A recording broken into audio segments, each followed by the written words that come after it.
할렐루야, 성도 여러분 모두 반갑습니다.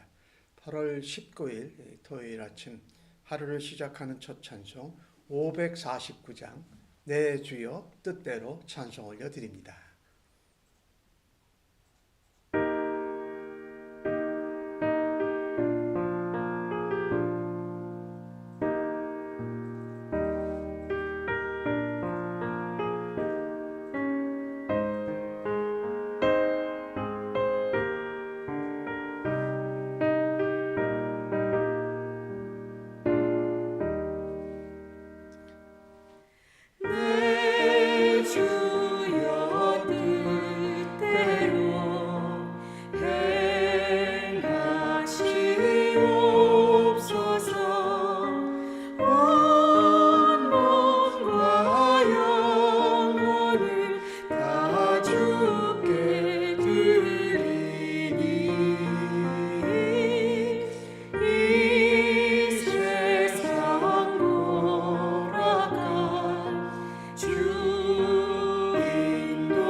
이 아침에 저희들에게 주신 하나님의 말씀은 사도행전 23장 31절로 24장 9절까지의 말씀입니다.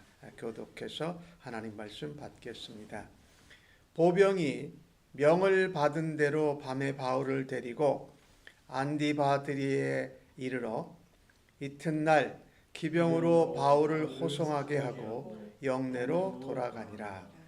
그들이 가이사랴에 들어가서 편지를 총독에게 드리고 바울을 그 앞에 세우니 총독이 읽고 바울더라 어느 영지 사람이냐 물어 길리기아 사람인 줄을 알고 이르되 너를 고발하는 사람들이 오거든 내 말을 들으리라 하고 헤롯 궁에 그를 지키라 명하니라. 닷새 후에 대제사장 아나니아가 어떤 장로들과 한 변호사 더둘러와 함께 내려와서 총독 앞에서 바울을 고발하니라.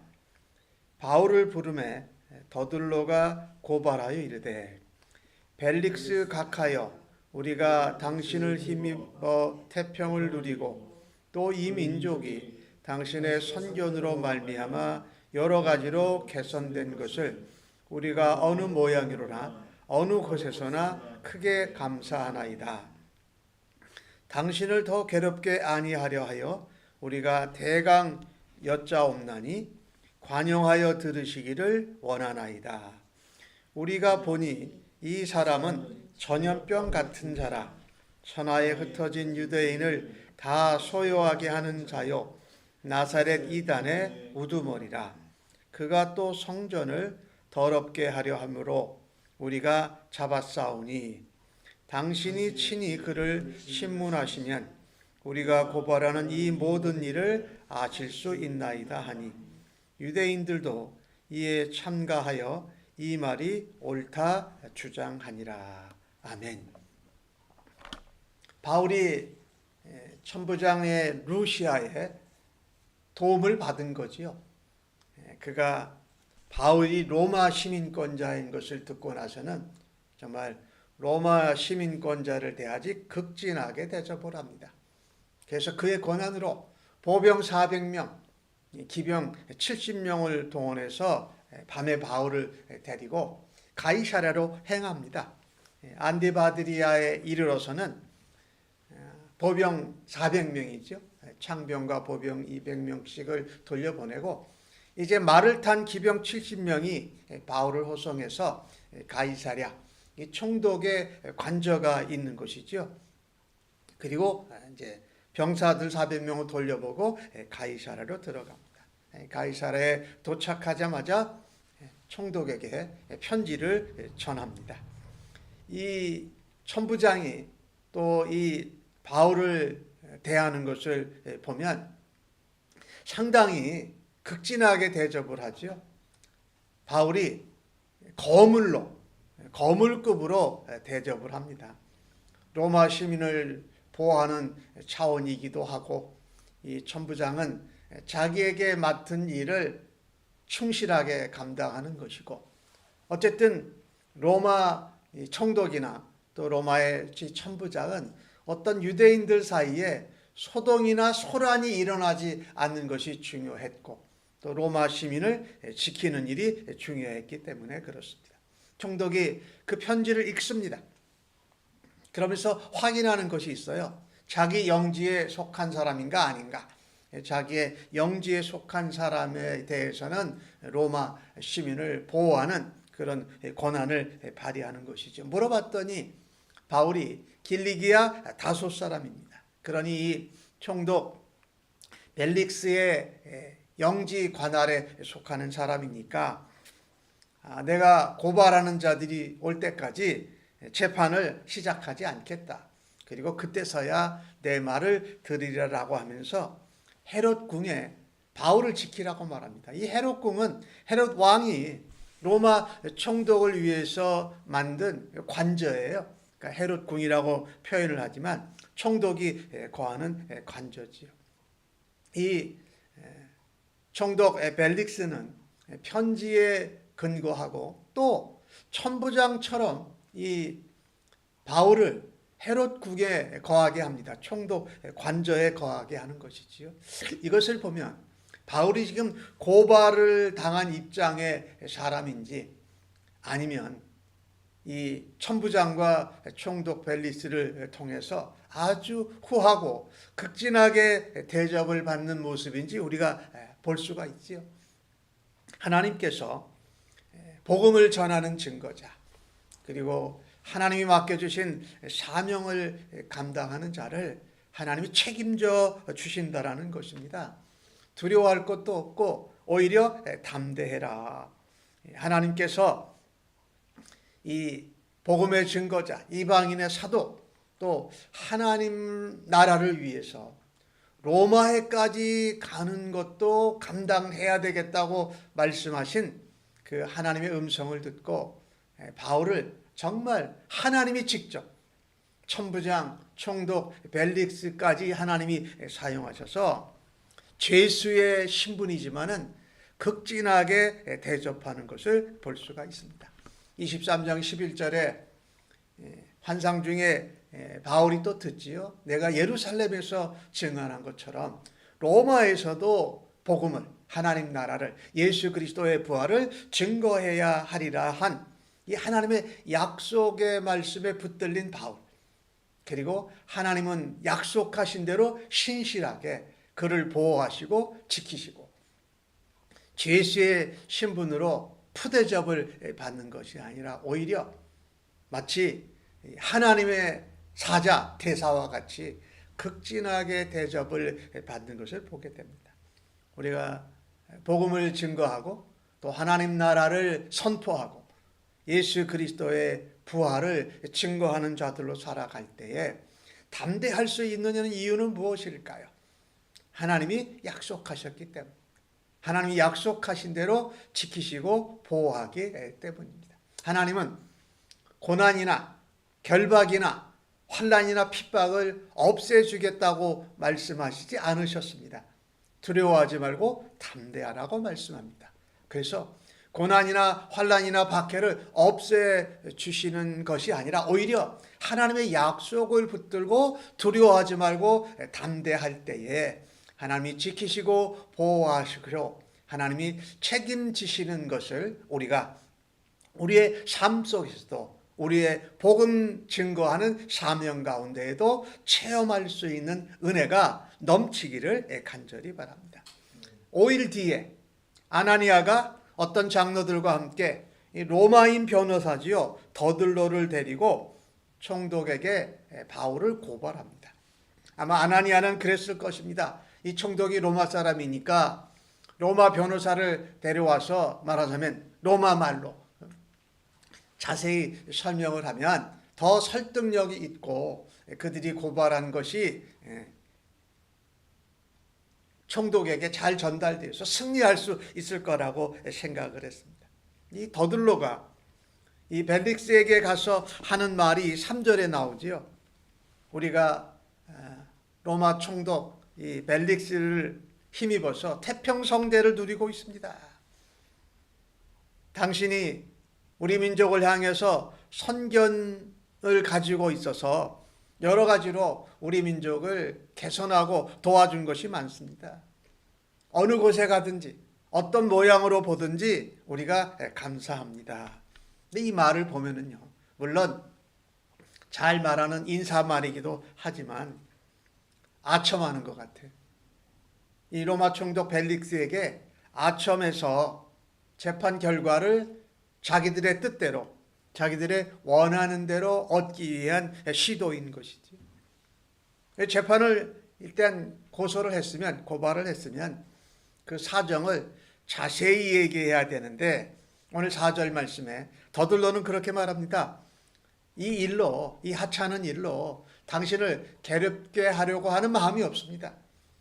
그래서 이 사건의 내용을 대충 간략하게 아랠 테니까 너그러이 우리의 말을 받아주십시오 라고 말하는 것입니다. 이 모습을 보면서 이 바울은 예루살렘 사내들인 공회 앞에서도 결박당하고 또 환난과 박해를 당할 것도 알고 담대히 가고 비굴하지 않았습니다. 그런데 이제 로마에도 가야 된다는 하나님의 말씀을 듣고 더욱더 담대합니다. 오늘 이 더들로와 이 제사장 아나니아의 모습을 보면 세상 권력 앞에 비굴하고 거짓말도 하고 또 아부해서 그들이 원하는 결과를 얻고자 하는 모습을 보게 됩니다. 근데 바울은 달랐습니다. 하나님의 복음을 맡은 사명자요, 예수 그리스도를 믿는 신자, 성도로서 하나님의 다스림과 통치를 받는다. 나는 하나님의 약속을 믿는다. 하나님이 베풀어 주시고 하나님이 보호하시는 은혜로 말미암아 하나님의 말씀의 신실하심을 따라 믿음으로 고백하고 하나님의 백성답게 정직하고 또 진실되고 하나님의 정의를 믿고 나아가야 하는 모습을 바울은 보여주고 있지 않습니까? 우리도 세상 한가운데에서 그리스도인으로 복음의 증거자로 살아갈 때에 세상 권력 앞에 거짓말을 하고 또 비굴하게 아부하는 태도를 가지지 말아야 할 것입니다. 성도는 우리의 왕이신 하나님, 우리의 주권자이신 하나님의 다스림을 받는 자들입니다. 그래서 하나님의 약속의 말씀과 하나님의 보호하심과 하나님이 우리를 사명자를 지키시고 보호하는 것, 복음의 증거자를 하나님이 환난과 박해 가운데에도 이겨내고 승리하게 하시는 것을 믿어야 할 것입니다. 그래서 세상 한가운데에서 우리가 하나님의 공평과 정의를 믿고 정직하게 또 진실되게 하나님의 주권의 다스림을 받는 하나님 백성으로 성도로서의 모습으로 살아드릴 수 있기를 주님의 이름으로 간절히 축복합니다. 오늘 더들로가 하는 말을 보면서 바울을 향해서 하는 말을 좀 보십시오. 이 사람은 전염병 같은 자다라고 합니다. 전염병을 옮기는 사람입니다 라고 말하지요. 그런데 바울의 전염병은 복음으로 인한 것이었습니다. 복음은 그만큼 전염성이 강하고 영향력이 매우 크다라는 것을 보여주는 거예요. 바울이 전염병 같은 자가 아니라 복음 자체가 전염력이 강하고 영향력이 크기 때문에 복음에 접한 사람은 그 영향력과 그 복음에 전염하는 그 일을 감당하지 않을 수 없다라는 것입니다. 그것을 감당할 때에 오히려 내가 예수 믿는 사람이고 내가 복음으로 인해서 변화된 자임을 드러내고 하나님께 쓰임을 받고 복음을 듣는 사람들에게 감동과 감화를 주는 하나님의 도구요, 하나님의 통로로 쓰임 받는 줄로 믿습니다. 이 바울이 한 것이 천하에 흩어진 유대인, 이 디아스포라 유대인들을 말하지요.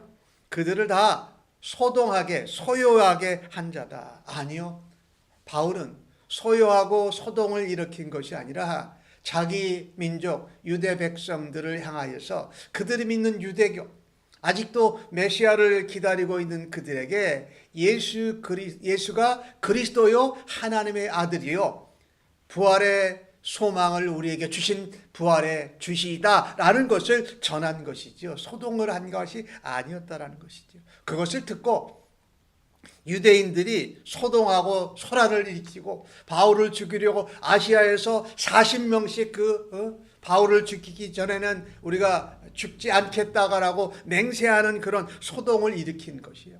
에베소에도 그렇고 예루살렘에서 그렇고 지금 이제 가이사랴에 와서도 이렇게 하고 있다라는 것이죠. 사실과는 다르다라는 것이죠.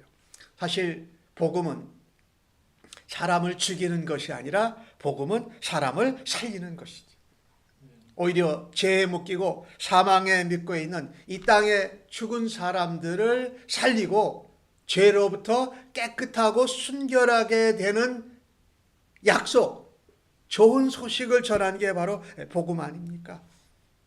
그런데 그 복음을 전염병 같은 사람이라고 바울을 표현한 것은 잘못되었고 복음이 그런 전염력이 있고 복음은 살리는 좋은 소식이다.